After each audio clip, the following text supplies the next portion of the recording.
देख रहे हैं नेटवर्क 33 राजकुमार के साथ। तो चलिए पढ़ते हैं आज की कहानी की ओर।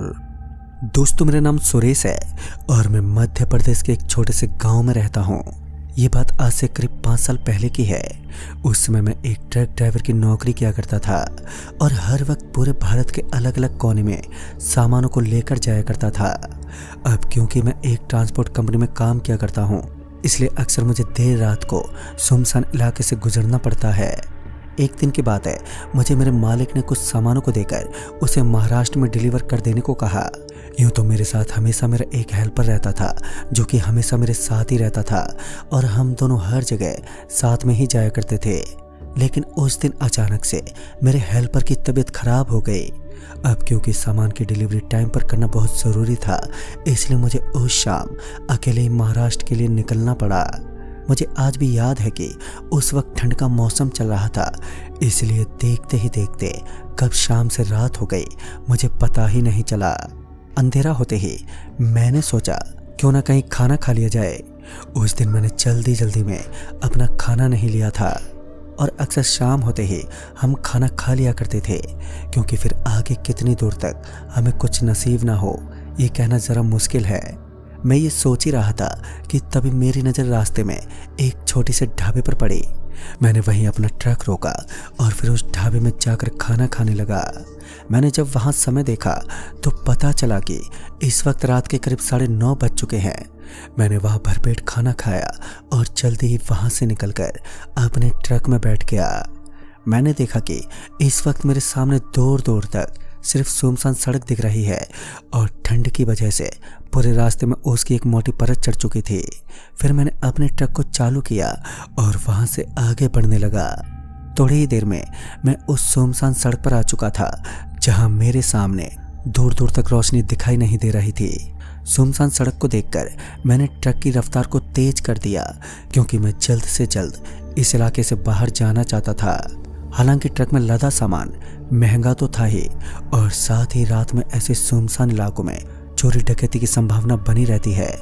मैं अपनी पूरी रफ्तार से बढ़ता जा रहा था कि तभी मुझे एक हॉर्न सुनाई दिया। मैं हैरानी में इधर उधर देखने लगा, क्योंकि सड़क पूरी तरह से सुनसान पड़ी हुई थी। लेकिन फिर मुझे एक रोशनी दिखाई दी। जब मैंने ध्यान से देखा तो मुझे पता चला कि सड़क के एक छोर पर एक दूसरी गाड़ी उल्टी पड़ी हुई है।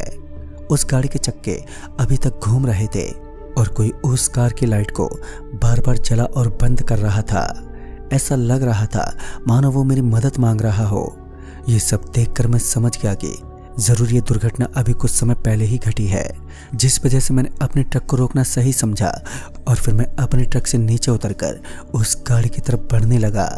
मेरा अंदेशा था कि इस गाड़ी के अंदर जो कोई भी होगा वो बहुत ही जख्मी हालत में होगा। मैं ये सब कुछ सोचते हुए अभी उस गाड़ी के पास पहुंचा ही था कि तभी मैंने देखा कि उस गाड़ी के अंदर कोई भी मौजूद नहीं था। मुझे ये बात थोड़ी अजीब लगी, क्योंकि मुझे अच्छे से याद है कि अभी कुछ समय पहले कोई इस कार के हॉर्न को दबा रहा था। ऊपर से कार की लाइट इस तरह जलना और बुझना कोई इत्तेफाक नहीं हो सकती। मैं ये सब कुछ सोचते हुए आसपास देखने लगा। मुझे लगने लगा था कि शायद से वो आदमी अभी कार से निकला हो, लेकिन उस सुनसान रास्ते पर दूर तक कोई भी नजर ही नहीं आया। मैंने फिर इन चीज़ों को अनदेखा करते हुए अपने ट्रक की ओर वापस आने लगा, लेकिन तभी मुझे मेरे पैरों के नीचे कुछ अजीब सा महसूस हुआ। मैंने झट से नीचे देखा तो वहाँ एक मांस का टुकड़ा पड़ा हुआ था। मुझे लगा जैसे किसी गाड़ी ने किसी जानवर को कुचल दिया होगा। और फिर मैंने इन चीज़ों को अनदेखा करते हुए अपने ट्रक में से टॉर्च निकाली और वापस आकर उस कार के अंदर देखने लगा। उस कार के अंदर सिर्फ और सिर्फ खून था। ऐसा लग रहा था मानो इस कार का बहुत ही बुरी तरह से एक्सीडेंट हुआ हो। खून की बूंदें अभी तक गाड़ी की सीटों से टपक रही थी। मैं तो इस चीज़ को देखकर थोड़ा घबरा गया और वापस अपने ट्रक की ओर मुड़ा। लेकिन तभी अचानक से मुझे एक चीख सुनाई दी। तभी मैं पीछे पलटा तो वहाँ पर कोई भी नहीं था। लेकिन जब मैंने ध्यान से देखने की कोशिश की तो मुझे ऐसा लगा जैसे ये आवाज़ वहीं पास की ही झाड़ियों से आ रही है।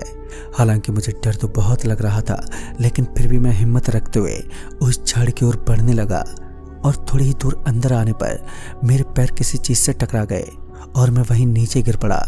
मैंने जैसे ही अपनी टॉर्च जलाकर उस तरफ देखा जिससे मैं टकराया था तो मेरी रूह कांप उठी। मैंने देखा कि मेरे आंखों के सामने एक लाश पड़ी हुई है जिसको नोच नोच कर पेट की सारी चीजें बाहर निकाल दी हों। मैं ये देखकर बुरी तरह से सहम गया और खुद को उस लाश से दूर करने लगा।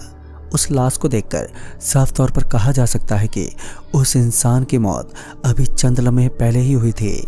मैंने खुद को उस लाश से दूर किया और वहीं एक जगह बैठकर खुद को शांत करने लगा। मेरी सांसें पूरी तरह से अब तेज हो चुकी थी। मैंने किसी तरह खुद को संभाला और फिर मैंने जैसे उस जगह से उठने की कोशिश की तो मुझे वैसे ही वहां एक अजीब सी आवाज़ सुनाई पड़ी और एकदम से शांत हो गई। मैंने उस आवाज़ को ध्यान से सुनने की कोशिश की लेकिन वहां बस झींगरों की आवाज़ सुनाई दे रही थी और कुछ नहीं। मैंने फिर अपने ट्रक की ओर जाने के लिए अपने कदम जैसे ही बढ़ाए वैसे ही मुझे ऐसा लगा जैसे किसी ने मेरे पैरों को कसकर पकड़ लिया हो। मैं इससे पहले कि कुछ समझ पाता मैं वापस से ज़मीन पर गिर पड़ा और मुझे घसीटते हुए उस जंगल की ओर अंदर लेकर जाने लगा। डर के मारे मुझे कुछ समझ ही नहीं आ रहा था कि आखिर अब मैं करूं तो करूं क्या।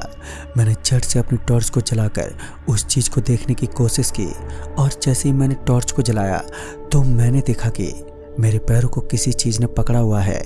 वो ना तो कोई इंसान था और ना ही कोई जानवर। उसके भयानक से चेहरे को देखकर मैं बुरी तरह से चीखने लगा और फिर एक पल को मुझे लगा कि जैसे मेरे पैर अब आज़ाद हो गए हैं। फिर मैंने खुद को किसी तरह संभाला और वहां से भागकर अपने ट्रक की ओर जाने लगा लेकिन तभी रास्ते में पड़ी लाश अपनी जगह से कहीं पर गायब हो गई थी। मैंने इन चीज़ों पर ध्यान न देते हुए अपने ट्रक तक आ पहुंचा और जल्दी से अपने ट्रक को चालू करके वहां से भागने की कोशिश करने लगा। मैं जितनी रफ्तार हो सकती थी उस रफ्तार से आगे की तरफ बढ़ता जा रहा था लेकिन तभी एक जोरदार धमाके के साथ मेरे ट्रक का टायर फट गया और देखते ही देखते मेरा ट्रक वहीं पर रुक गया। मैंने अभी अभी जो कुछ देखा था तो उसकी वजह से मेरी हिम्मत नहीं थी कि मैं बाहर जाकर टायर बदलूं और मैं वहीं पर डरता हुआ बैठा रहा। तभी मैंने अपनी घड़ी देखी तो इस वक्त रात के करीब 1 बज रहे थे और फिर मैंने जो देखा उसने मुझे झंझोर कर रख दिया। मैं अपने ट्रक के सामने लगे शीशे में साफ साफ देख सकता था कि वो लाश जो मैंने कुछ समय पहले झाड़ियों में देखी थी वो कहीं और नहीं बल्कि मेरे ही ट्रक के अंदर थी। मैं कुछ समझ ही नहीं पा रहा था कि आखिर ये सब हो क्या रहा है लेकिन तभी उस लाश ने अपनी आंखें खोली। पहले तो मुझे लगा जैसे कि ये मेरा वहम है लेकिन देखते ही देखते उस लाश की आंखें पूरी तरह काली हो गईं। मैं ये देखकर चीखने चिल्लाने लगा और फिर मजबूरन मैं अपने ट्रक से उतरकर पैदल ही उस सुनसान रास्ते पर तेजी से भागने लगा कि तभी मुझे वापस से एक रोशनी दिखाई दी। मैं इतना डर चुका था कि मुझे इस रोशनी में भी अपनी मौत दिखाई दे रही थी लेकिन फिर मैंने अपने सामने जो देखा उस पर मुझे यकीन नहीं हो रहा था। मैंने देखा कि वो कार जिसका एक्सीडेंट हुआ था वो अभी मेरे आगे थी। मैं समझ गया कि ये कार एक छलावा है जो मेरे दिमाग के साथ खेल रही है और मैंने बिना उस कार की ओर देखे आगे की तरफ भागने लगा और एक जगह पर जाकर मेरी सांसें फूलने लगी और मैं हांफते हुए वहीं रुक गया। और अब मेरे रुकते ही मुझे एक हॉर्न सुनाई दिया और देखते ही देखते उस हॉर्न की आवाज़ बढ़ती ही चली गई। मैं उस हॉर्न की आवाज़ से बुरी तरह से डर गया था और अपने कानों को बंद करके चिल्लाते हुए वहीं ज़मीन पर बैठ गया कि तभी अचानक से मेरे आंखों के सामने से एक कार तेजी से आई और ठीक मेरे सामने आकर रुकी। मुझे लगा जैसे ये मेरा वहम है लेकिन तभी उस कार से एक आदमी उतरा और मुझसे पूछने लगा और फिर मुझे इस हालत में देखकर उसने मुझे अपने कार के अंदर आने को कहा। उस आदमी को देखकर मेरे अंदर खुशी की लहर दौड़ गई और मैं जल्दी से उसके कार के अंदर बैठ गया और फिर थोड़ी देर तक अपने सिर को वहीं छुपाकर बैठा रहा। थोड़ी दूर पहुंचने के बाद मैंने उस आदमी को सारी बात बताई और मेरी बात को सुनकर उसने मुझे बताया कि ये रास्ता श्रापित है। यहाँ आने वाले लोगों को अक्सर छलावा देखने को मिलता है और जो लोग इसके चक्कर में आ जाते हैं उनका मरना तय होता है।